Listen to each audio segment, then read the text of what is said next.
From this distant vantage point, the Earth might not seem of any particular interest. But for us, it's different. Consider again that dot. That's here. That's home. That's us. On it, everyone you love, everyone you know, everyone you ever heard of, every human being who ever was, lived out their lives. The aggregate of our joy and suffering, thousands of confident religions, ideologies, and economic doctrines, every hunter and forager, every hero and coward, every creator and destroyer of civilization, every king and peasant, every young couple in love, every mother and father, hopeful child, inventor and explorer, every teacher of morals, every corrupt politician, every superstar, every supreme leader, every saint and sinner in the history of our species lived there, on the mote of dust, suspended in a sunbeam. The Earth is a very small stage in a vast cosmic arena.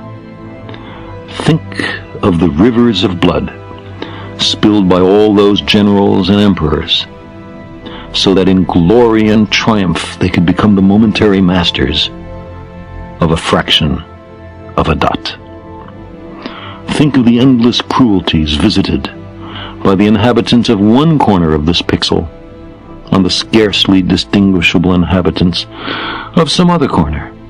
How frequent their misunderstandings, how eager they are to kill one another, how fervent their hatreds.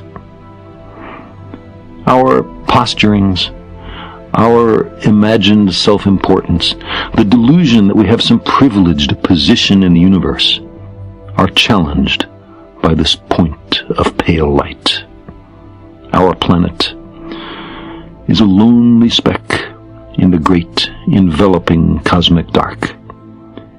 In our obscurity, in all this vastness, there is no hint that help will come from elsewhere to save us from ourselves. The Earth is the only world known so far to harbor life. There is nowhere else, at least in the near future, to which our species could migrate. Visit? Yes. Settle? Not yet. Like it or not, for the moment, the Earth is where we make our stand. It has been said that astronomy is a humbling and character-building experience.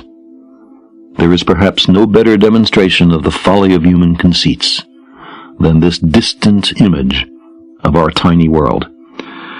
To me, it underscores our responsibility to deal more kindly with one another and to preserve and cherish the pale blue dot, the only home we've ever known.